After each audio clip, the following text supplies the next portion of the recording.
Hello, hello. Hi, happy Tuesday. This is the first Tuesday of the new year, which can tell you how dated these videos are. But I'm trying to upload these videos on the actual days of the week that I record them, which is why stuff is so delayed, as well as just like getting a backlog. But today I wasn't expecting to record one. I actually was going to call my mentor. He asked me to call him earlier today, and I said, hey, I'll call you on the ride home. But called him, he hung up. So instead, I'm recording this podcast. And this pep talk today will be on sleep and how it works. And you might ask yourself, why? Why sleep? Because I don't have much of it. So I'm thinking about it all the time. And because I'm thinking about it, and because I know how our bodies work for the most part with sleep, figured I'd talk about it. Since you spend about a third of your life sleeping. Where to start? We'll start with you need to sleep. You cannot escape sleep, no matter who you are or how strong you are, how, anything about you. You're not that guy. Like, you cannot escape sleep. There is no possible way for you to cheat sleep. It's an absolute necessity for your body. Alright, hold up. Parking garage. Hey, the gate worked. Nice. Wasn't working this morning. Cool. Wind that window back up. But yeah, so sleep. Absolute necessity. Your body can remember and store up to 200 hours of sleep debt. What is sleep debt, you might ask? Well, sleep debt is the difference between the sleep you need versus the sleep you get. So let's say the average adult person needs between 6 and 9 hours of sleep a day, depending on the person. Some people actually do need different amounts, which is cool, and that's going to be determined by your physiology, as well as your job, as well as your level of activity, and there's a whole bunch, and your diet too. There's a whole bunch of factors that go into sleep and how much you need. But the average adult is between 6 and 9 hours. Let's say 7.5. And 7.5 is a very good number when talking about sleep, and I'll explain that a little bit later. But 7.5 is target number. So let's say the average adult needs 7.5 hours of sleep a day. If you get 7.5, you're fine. You have zero sleep debt built that day, which is awesome. You're breaking neutral. Now, let's say you get 6 hours of sleep, or in the case of me, I got 5 hours last night. You have accumulated sleep debt. And what sleep debt does is it stores up in your body your need for sleep. It's not like putting money in a bank. It's not something you can easily quantify unless you track it. And I do track it simply because I like having healthy rhythms. But sleep debt, so in this case, 6 hours of sleep, I'm down an hour and a half, right? And let's say, it's Monday into Tuesday, I get 6 hours of sleep. The rest of the week, as I get 7.5, 7.5, 7.5, 7.5, that hour and a half of sleep, I'm going to feel throughout my day, every day that week, until I make it up. Now, this is a very mild case. The more debt you accumulate, the worse it gets. But if, let's say, on Wednesday, I sleep for 9 hours, which on a weekday is kind of impossible with my schedule, but let's say I sleep for 9 hours, I've caught up that extra hour and a half sleep debt, which is pretty nice. So it's 1-to-1, it's pretty linear, you can't cheat it, you can't escape it, and your body remembers up to 200 hours of it. And beyond 200 hours, it just feels like it's 200 hours. And my source for that, I'm driving in my car, so as usual I'm going to feign ignorance, but I have read many articles, I've studied the human body, I've studied sleep, I've studied human factors and life support for my aerospace engineering classes. That 200 number is a pretty solid number that rough estimate, solid number that scientists have developed via research and experimentation with people and studies and such. You can look it up if you're really hung up on my quoting sources. But yeah, about 200 hours of sleep. So sleep actually matters, because whatever you don't get throughout your week, you carry with you. And most people aren't caught up in their sleep debt. Most people carry it around with them. And I've been there too. Back when I was in college, there'd be days where I wake up right at usually 7:30. Wake up at 7:30. I'd get to work by 8, so I'd wake up, basically shower, get cleaned up, or whatever else I need to do. 15 minutes, bike to work. And then I spend the entire day on campus or away from home, and I would get back. I would actually play volleyball from 10 to 11 p.m. at night. So I'm doing physical, exercise for the last hour of my day.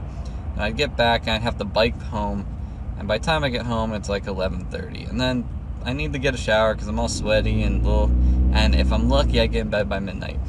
And because I did that, because I had this midnight to 7:30 schedule, even though I was out and about and active all day, biking around and playing volleyball and everything else, I was hitting my average every day that I needed, on average. There's some exceptions to this, but I was able to maintain a super busy, super active life because I prioritized sleep above just about everything else. Now, there's some days you have deadlines and you have homework that's due, and you're up till 2 in the morning working on homework. Been there, done that. When that happens, you have to carry a little bit of sleep debt. But I would build into my weeks 2 days, specifically 2 days where I could sleep longer if I needed to. So Wednesday nights and Saturdays. So Wednesday nights, I called it planned rest. I had a 3-hour block in my end of my schedule where I'm not doing work, I'm not doing homework, I'm not doing paid work. I'm resting for 3 hours, and if I need to go to sleep earlier, I can. And same thing on Friday nights and Saturdays. Saturdays, I didn't set an alarm, unless I had something planned, but I didn't set an alarm. I was waking up when my body needed to wake up. So that way I would catch up on the week's worth of sleep that I'd accumulate. And some weeks it was really bad. Some weeks I'm sleeping 10 hours. Other weeks I was normal and I'm sleeping 7.5. And some weeks I'd already have built up sleep, which you can't really have positive sleep debt, but you can be well rested and carry that through for a couple days. So if you have zero debt and you sleep for 9 hours somehow, over 7.5, you'll still, you can then shortchange yourself down to 6, another day in the week. So that happens sometimes. But anyway, so that's the timing of sleep. Now I want to talk about the actual mechanisms of sleep more so. That was just the practical. This is meant to be a practical podcast that entertains. But let's talk about the mechanics of it. So, sleep is a time for your body to reset and rejuvenate and revitalize and regrow itself. Sleep is when everything pretty much slows down and shuts down so that your energy can be put towards maintenance, is probably the best way to put it. Your brain consumes, it's a lot. I'm trying to remember. Your brain, it consumes 20% of the oxygen. I can't remember if it's 20 or 50. It's 20% of the oxygen your body needs, and 50% of the sugar it needs or something. Or I might have those flipped. But either way, your brain consumes a ton of energy and a ton of oxygen, despite only being 3% of your body mass. So your brain on average is 3% of your body mass. That is requiring 20%, definitely, of at least 20% of the energy and oxygen you need every day. That's a lot. That's a lot getting pumped into such a small organ compared to the rest of your body. And because of it, your brain is it's like a computer. CPU, in a sense that it generates heat when it works. And by heat, I mean fatigue here. Your brain, as it's working, as it's going about its day, it is mentally wearing itself down. And to the way that your body and your brain, fixes itself so that you're not burnt out is it sleeps. It literally turns itself off, for the most part, for a third of your life, a third of your day, so that it can fix itself and just keep itself healthy too. So that way you can be in performance mode for the other 2/3 of your day. Your body's similar. Your muscles don't need as much sleep as your brain does, but they do still need the rest, especially if you're working out or doing any extraneous physical activity. If you work out, by the way, how you build muscles is you break them. You literally tear your muscles when you're exercising, ideally, so that when they regrow stronger and bigger, and ideally more of them. And they're muscle fibers. It's kind of like strands of a rope. The more you tear, the more strands you get. Generally speaking, for most humans. I had an old friend of mine named Chris. He had a condition where he could only absorb about 50 grams of protein a day in his body, and no matter how much he bulked, no matter how swole he tried to be, he just could not get any bigger. And he really put in the work. He was working out for like 3 hours every day, just trying to get big, and he could not because his body didn't let him. So no matter how much sleep or calories or proteins he took in, just couldn't. So average human can. He's an exception. There are other exceptions. But yeah, your muscles do need sleep because that's when they regrow. That's when they rejuvenate. You can also do non-destructive exercise, and that helps build their tone and helps them be more elastic, and just generally helps them be in better shape. The more you use something, the more proficient you are at using it, I guess I'd put it that way. So the more you use your muscles, the more efficient your muscles are. Same thing with your heart, with cardio. Like, the more you use your heart, ironically, you're using your heart all the time, but the more intensely you use your heart, the more efficient it gets at being used, if that makes sense. So cardio's a good thing. But either way, you need sleep. And when you sleep, your heart slows down for a reason. Like, your body tries to slow down or shut down as many things as it can while you sleep, but your heart still needs to pump. You still need to breathe. Your digestive system is still working. It's slower though, but everything's still working pretty much. It's just slower. And your heart needs to be slower. If you have a high heart rate when you sleep, blood is being pumped all around your body at a fast rate, which is a good thing for the most part. That helps tissue revitalize because it's getting the nutrients it needs and the oxygen it needs. But your brain is getting as much oxygen as it needs when it's awake. So it's very hard for your brain to shut down if your heart is also beating at full rhythm.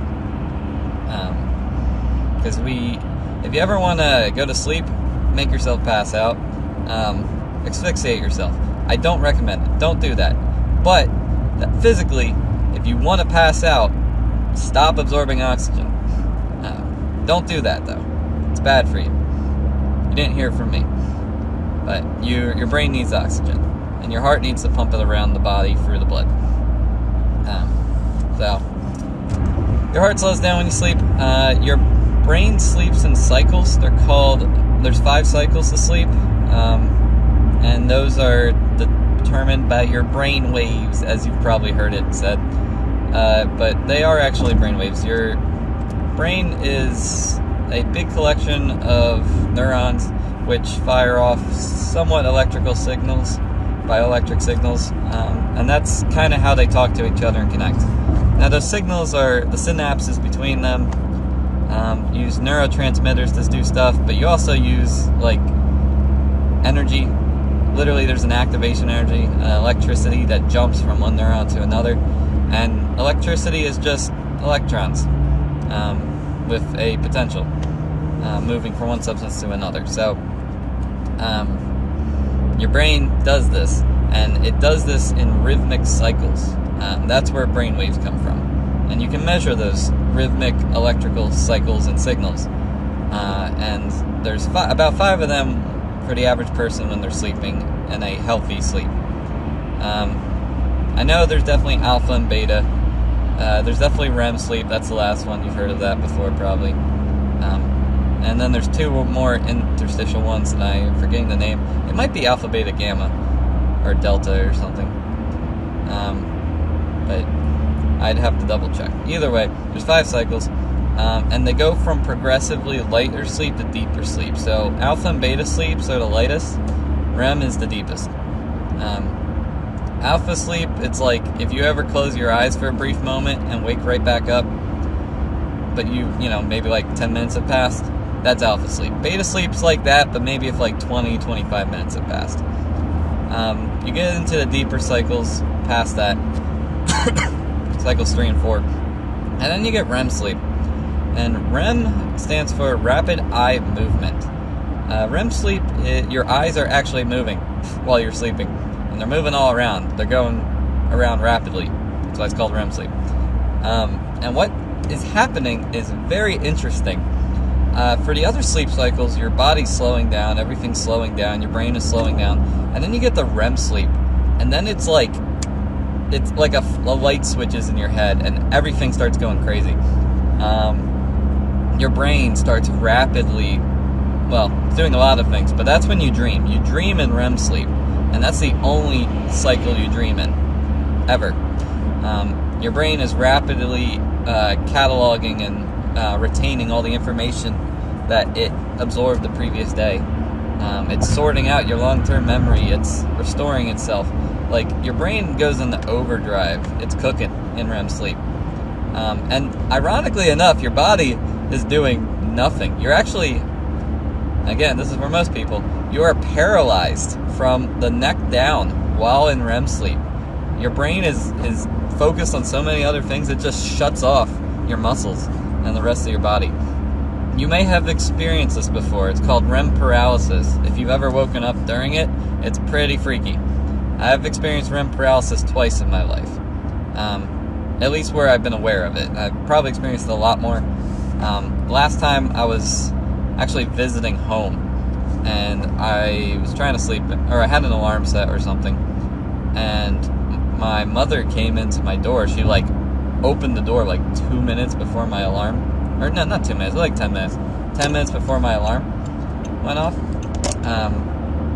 and woke me up during REM sleep, woke me up mid-dream, and she's like, "Daniel, get up." And I tried getting up, and I couldn't move. Literally nothing moved. And I could move my neck, because, attached to your brain stem. Moved my neck, and I looked at her, and I said, "Mom, I can't." She's like, "What?" I was like, "I have sleep paralysis. Give me a second." And she's just looking at me. And then all at once, my entire body, all the muscles in my body pretty much activated, and I just flailed out of bed. It was so weird. Because my brain was sending signals. My conscious brain was sending signals for my muscles to move, but I was still paralyzed from REM sleep. And so those signals built up.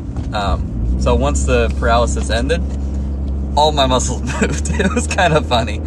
I've never seen just both my arms, both my legs, everything just jolted up, and it wasn't even coordinated. One elbow was bent, the other wasn't, the wrist was open, one hand was open, one was shut.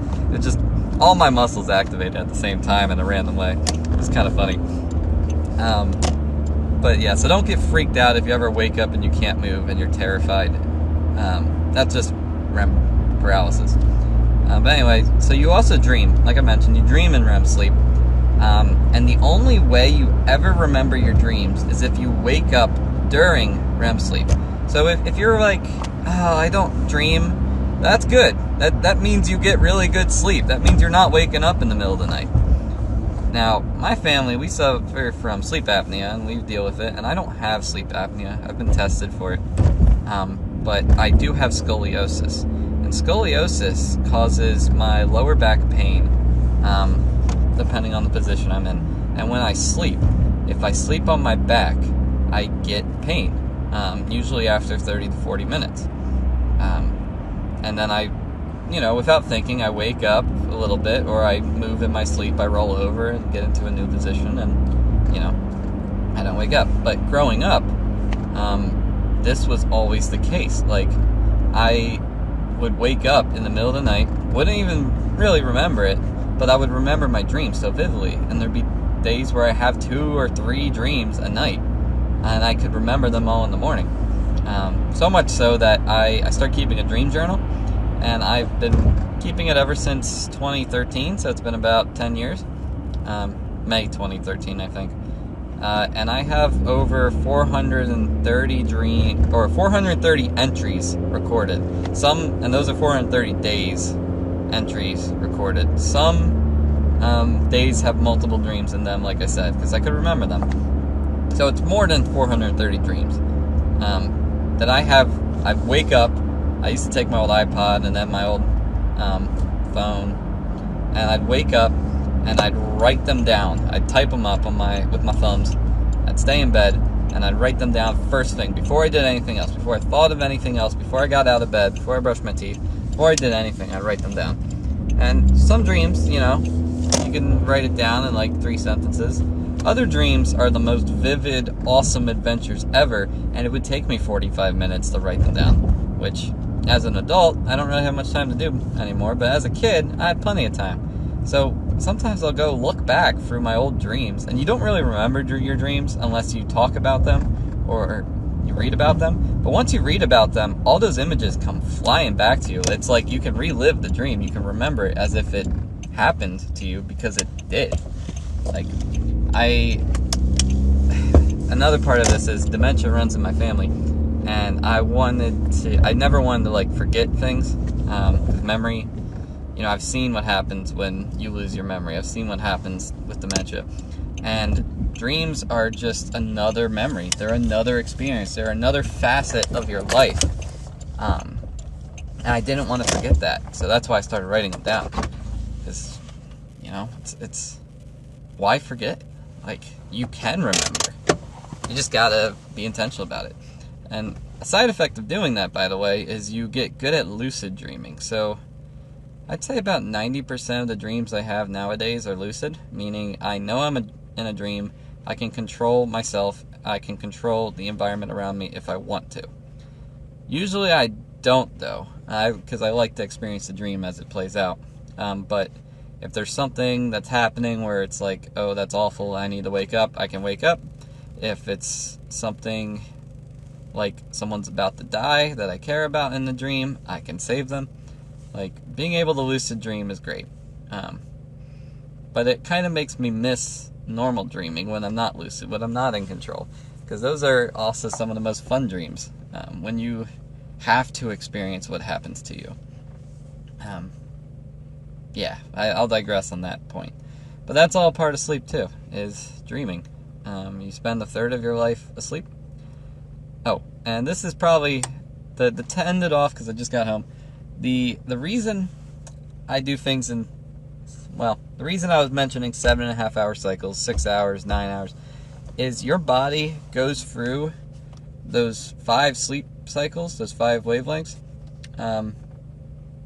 brain patterns, in roughly hour and a half cycles, 90-minute cycles. So you go from, the first brainwave pattern all the way through the end of REM sleep in about 90 minutes for the average adult person. And that can vary over time. So it used to be exactly like dead on, like between 89 and 91 minutes for me growing up. Like, I had it down to a science, because I'd measure, like, I'm recording these dreams, and I started opening the doc, it saves the time when I fall asleep. Like, I know when I fall asleep for the most part. I have a very good sense of the passage of time, which, listen to my last one about the passage of time. That's why I have a good sense of the passage of time. But I would sleep in exactly 90-minute cycles, pretty much. So I would plan my sleep around 6 hours, 7.5, 9 hours. And the reason I do that is if you wake up in a cycle, you want to wake up in alpha sleep, or you want to wake up in beta sleep. cycle 1, cycle 2, because those are your lightest sleeps, so it's the easiest to wake up and the least impactful on your body and physiology. Your body's naturally relaxed, but it's also not too deep to where it's painful to wake up for it. It hasn't really restarted something that it needs to finish. If you wake up in REM sleep, that's actually when you feel the most exhausted, because your mind was going full blast and your body was turned off, and you're exhausted after REM sleep for usually about an hour and a half in the morning, as your body goes through a waking cycle. But if you wake up during alpha or beta sleep, you're fine. You're just awake and everything's great. So I would time my sleep for 7.5, and I would either catch the very last minute of my dream and wake up, and by that point you're already transitioning in alpha, or I'd wake up in alpha, and it would be great. I noticed as I got older, I actually need less and less sleep. So my average now is between it's about 7 hours and 10 minutes instead of 7:30, which I have to adjust my sleep cycles because of that. But it's also good. I need less sleep, which is a nice thing. Now that I'll just spoil this, I'm 23 years old. I don't need as much sleep as when I was 14, and nowhere near as much as I needed when I was 6. I'm glad that my body has developed to the point where it doesn't necessarily need it, even though the mental load may be more than what it used to be. And the physical load could be comparable. I don't know, I used to bike a marathon's distance every week, and now I have an office job and I need to get in shape, but I need less sleep, which is nice. Anyway, yeah, so I hope that was useful. I could probably dive deeper into things, but for the time it takes me to drive home, and for this podcast to be practical to you and not super boring, I hope that was enough to cover it all. Yeah, so sleep well, sleep good, plan out your sleep for the week. Maybe keep a dream journal if you want. It's a pretty interesting thing, and maybe do it for 5 dreams. See if you can write down 5 dreams, and then give it a trial run or something. Yeah, be cognizant of yourself. You spend a third of your life doing this. Why not think about it? So, anyway, I hope you enjoyed this pep talk, and I will talk to you next time. Goodbye.